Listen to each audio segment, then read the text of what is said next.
I've been scrolling through TikTok, and I don't think I've seen people this fed up with Donald Trump in a long, long time. I'm talking about veterans, I'm talking about women, I'm talking about people from across the political spectrum coming together to say enough is enough. I am sick of this crap. We are not going back to that. I'm going to dive right into it in just a second. My name is Brett Meiselas, here with the Midas Touch Network. Remember to hit subscribe. We're on our way to 3.5 million subscribers, and we can't get there without you. Okay, first I want to start with this veteran, a 22-year veteran of the United States military. He explains why he is voting for Vice President Kamala Harris and Governor Tim Walz. Watch this.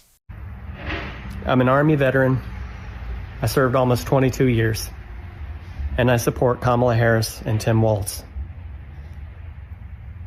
I despise Donald Trump. I despise J.D. Vance. They tell you they're lying to you. They make up bullshit narratives to make you hate Democrats even more than you already do. They make up lies about natural disasters for clout and for likes, and it's disgusting. Over 200 people that we know of have died during Hurricane Helene, and there's another hurricane approaching. And all the Republican Party wants to do is blame Democrats. And Donald Trump and the Republican MAGA Party, they don't want to help Democrats. Mike Johnson doesn't want to help Democrats. So yes, I'm a veteran. I support Kamala Harris and Tim Walz, and I support the LGBTQIA+ community without hesitation. And I am not ashamed to admit that, because they have every right to be a human being as any straight person, as any evangelical. And to think otherwise is just nasty and hateful and truly bigoted. Well said, sir, and thank you for your service. Here is a farmer who has a simple message. He says, don't underestimate Americans this November. Check this out. Yeah, say what you want about Americans, but you watch as the free-thinking citizens of this country are about to hold the largest anti-fascist referendum that the world has ever seen. See, we're about to show everyone that in this country, we choose hope over hate and freedom over fear. And now, over the next 30 days or so, 100 million plus equal rights loving true patriots are all on their way to the polls to vote for our first Madam President. Now this in a direct repudiation to the tyrannical movement that is attempting to end this American experiment as we know it. You see, the people that vote in this nation are the strongest force in the world, and we will not tolerate minority rule. We will not tolerate bullies, and we will not tolerate this hate anymore. The people of this nation want love and peace for themselves and their neighbors. We do not want all of this vitriol. So y'all, I think we should break out our smiles and realize that not only are we fighting, but we have the pleasure to fight for this beautiful land. And now we get to show all these haters what real freedom means as we vote for our next Madam President. Y'all vote blue up and down the ballot to get rid of all this MAGA, weed them out, all right? All gas, no brakes, all the way to the polls, people. Let's do this. This next creator highlights Kamala Harris's answer during her interview on Call Her Daddy. During that interview, Alex Cooper, the host of Call Her Daddy, asked Vice President Harris about comments recently made by Governor Sarah Huckabee Sanders, where she made snide remarks about Vice President Harris not having biological children. And Vice President Harris's answer, I know, has resonated with so many women throughout this country. This is not the first time that I've heard this, and I've seen this a lot on TikTok, but check this out. Kamala Harris saying that she doesn't aspire to be humble, and there are lots of women out here who do not aspire to be humble, might just be the most important answer that has ever been given to a question by a woman in power. In case you missed it, Kamala Harris was on Call Her Daddy with Alex Cooper over the weekend, and the interview came out. And Alex Cooper asked for her response to the, I have my own children who keep me humble. I forget who said that, but I think it was a congresswoman. And humility and being humble is rarely a thing that we attach to men, right? We're oh, he's so goal driven. He aspires to be powerful. And so her saying that there's a whole lot of women who do not aspire to be humble. It's not insulting to the people who do. It's merely saying that there's a different path. And I'm a parent. I have 2 kids. But I don't really aspire to be humble either. I didn't have children to keep me humble. I had children because I was excited to keep driving and giving them the best life possible. And so to have a woman speak to that, I feel like it just really shifted the narrative. Yeah, I think that impacted people in a big, big way, that comment by Vice President Harris. So you know what? Let me share it with you here in case you missed it. Here was Vice President Kamala Harris on Call Her Daddy. I want to ask you a question because again, in speaking about women, there has been a very big fixation on biological children, stepchildren, women that have children versus women that don't have children. It's like a huge point somehow of this entire election, right? I saw the governor of Arkansas said, "My kids keep me humble." Unfortunately, Kamala Harris doesn't have anything keeping her humble. How did that make you feel? I don't think she understands that there are a whole lot of women out here who, one, are not aspiring to be humble.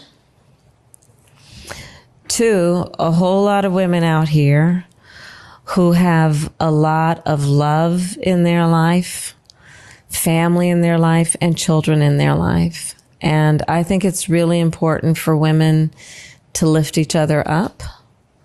You know, I'll tell you, Alex, one of the things that I have really enjoyed about where the discussion has gone, one of the places it's gone, we have our family by blood, and then we have our family by love. And I have both. And I consider it to be a real blessing. This next creator sums up perfectly why Donald Trump refused to go on 60 Minutes. Check this out. Let me get this right. You won't go on 60 Minutes because 60 Minutes will fact check you. And you don't want to be checked for facts. Man, you are such a coward. This next video is from Bob from Georgia, and Bob is explaining how much enthusiasm there was on the line to register to vote in his state. Check this out. I want to talk about voter registration. Yesterday was the last day to register to vote in the state of Georgia. Now, I don't have all the numbers for the state of Georgia yet, but I know locally here in our county, in Fayette County, Georgia, yesterday, the line was out the door and down the street. Over 600 people registered to vote yesterday here in Fayette County, Georgia. So, folks, this race is going to be a big one. I can just, it's amazing what the turnout's going to be. When you see numbers like that in voter registration on the last day, which I've never seen it in my entire life happen, but I'm just going to tell you, the energy is real. We're going to win Georgia. We're going to flip our county here in Fayette County to be blue for the first time in 50 years. If you look at the polls that came out this morning, Kamala Harris is increasing her lead across the country. We're going to make sure that we have the biggest turnout ever. We're going to make sure that Kamala Harris receives the most votes anyone has ever received for President of the United States. You all out there keep working, because I'm going to tell you what, we need everybody in the game. Next up is a union worker speaking with Walter Masterson, an incredible creator. Go subscribe to him on TikTok and on YouTube. And this union worker is explaining why he is voting for Vice President Harris. Watch this. So you are a retired Teamster? Yes, I worked 40 years as a Teamster member. Explain, as a retired Teamster, who's better for labor and why? Kamala Harris and Waltz are better for labor. They rescued my pension. I'm part of the Central States pension plan. I worked 40 years. I mean, I would have worked for 40 years and not had anything, other than my Social Security, if it wasn't for Kamala Harris and Joe Biden. For years, they've been trying to pass this act to rescue the Teamsters pension plan as well as all other multi-employer pension plans, mine workers included, right? There was never any Republican support for that, ever. And when Joe Biden was elected president and we took the House, and at the point where we had the Senate as well, they were able to pass that bill. Kamala voted in she was its vote. And that saved the pension plan for the Teamsters Union. Not only the Teamsters, but all other multi-employer pension plans, as well as the Mine Workers Union. I started working in the Teamsters here down at the Eastern Market in 1980, and over the years, I accumulated 40 years into that pension plan. Now I'm a retiree. I collect my pension plus my Social Security. I live a secure retirement. My wife is a retired commercial food worker. She has a pension and she has her Social Security. I spend my retirement with dignity. And I would have been left with nothing if it wasn't for Joe Biden and Kamala Harris signing into the American Rescue Plan. This next guy explains why Vice President Harris is a warrior and why he's so proud to vote for her. Watch this. Let me tell you something I absolutely love about Kamala Harris. This woman is a warrior. She's about 5'5", $130, $140 soaking wet, and she has stepped up to the plate in a big, big way when her country has called upon her. She is literally going up against the billionaire boys club, Donald Trump, Elon Musk, Peter Thiel, and she understands that the consequences if she loses this fight may be absolutely devastating. Donald Trump and the people he brings with him, they are promising to literally rip everything that we built in the past 100 years in this multicultural democracy, everything that actually does make America great. They're promising to rip it all to the ground. Her party called upon her, her country called upon her, and they said, we need you to lead us in this fight, but if you lose, the consequences could be devastating. And she said, let's This woman has overcome so much. She worked her way through law school. She became a prosecutor, a district attorney, an attorney general, a U.S. senator, and vice president. I can't even begin to explain to you the amount of work and dedication that it takes to accomplish any, much less all of those things. The only thing that Donald Trump has overcome or come over is Stormy Daniels. Guys, you got this spoiled rich boy. He is literally a poor man's idea of a rich man, an idiot's idea of a smart man, and a weak man's idea of a strong man. This spoiled, entitled bitch boy thinks he can just scream and complain his way back into the highest elected office on the planet. No, we're not dealing with your entitlement, dude. You can't just complain your way back into office. Guys, we are in the fight of our lives here, and Kamala Harris is the head of that fight, and we need to get behind her, and we need to get behind her right now. She is to be respected. She is to be honored. She is to be appreciated. And she, when her country called upon her and said, we need you to lead us in this fight and help us keep our constitutional republic intact, she answered that call. And that is so honorable, and it has my vote. Man, and I absolutely love her for it. Thank you, Kamala. Let's go win this thing. This next creator, Tom, perfectly sums up why he is voting blue this November. Check this out. Here's my mail-in ballot, voting Kamala Harris, Tim Walz. I'm voting blue all the way down the line, and let me tell you why. I would love for there to be a third, fourth, fifth, and sixth party in this country. That's the wonderful thing about the United States of America. We get to debate, we get to discuss things, we get to vote. But I'm not voting for a Republican ever again until the Republican Party is left of insurrection, until the Republican Party is left of the 2020 election being stolen without any proof. You can't just be okay when you win an election, and when you lose it, you say it was stolen. You can't have a person who you hold on this pedestal where if they say that the election was stolen, you riot and beat policemen with sticks and clubs and chant, hang Mike Pence, and build a gallows. Go to vote.org. Make sure that you're still registered. They're purging people from voter registration. Vote.org. Check it out. Vote blue. Good luck in November. And this next video is part of something that is trending on TikTok. It's people reacting to the soundbite of Donald Trump where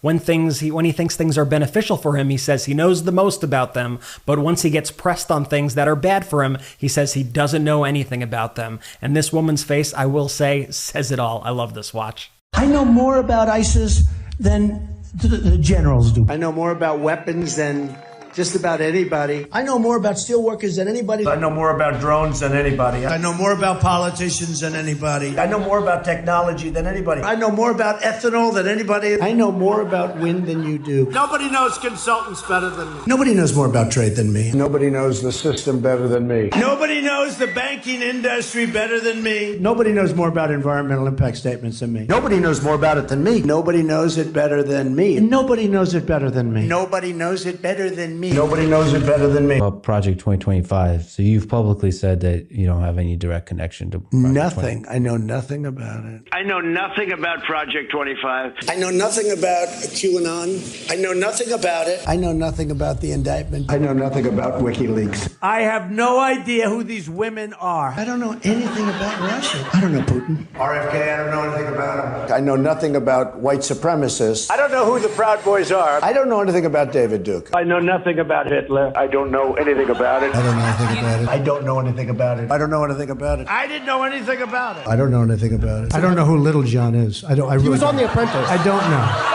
And finally, I want to share this video of entrepreneur Mark Cuban, you know, a real billionaire businessman who's actually good at doing business, Donald Trump's worst nightmare, in other words.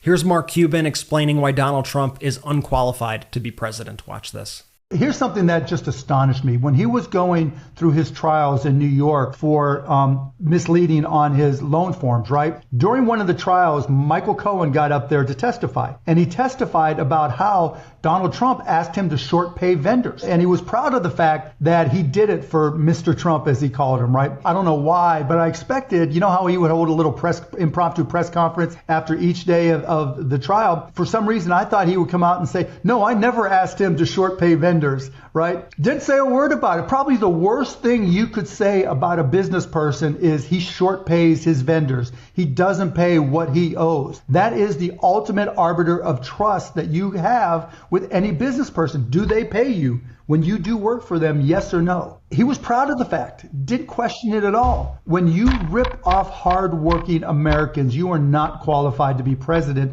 of the United States of America. I love these videos so much, and I know that a lot of you aren't on TikTok, so I'm happy to show you what Americans are doing on there. I love to see, you know, people organizing, people getting out the vote, people registering to vote. I love the updates from the ground. I love people speaking their minds, whether it's celebrities like Mark Cuban or whether it's just regular people in this country. It is so great to see that people are not just sitting down, but they're getting up and they're doing something about this election. So I'm going to call on you to do something about this election, and that is ensure that you are registered to vote at vote.org. Ensure that your friends and family are registered to vote. If you already have an absentee ballot, go fill it in. Go do that mail-in ballot. Go get it done. It helps a lot with get out the vote efforts. Additionally, make sure that you are subscribed to the Midas Touch YouTube channel. We are on our way to 3.5 million subscribers, and we can't get there without you. Thank you so much for watching, and I'll see you soon.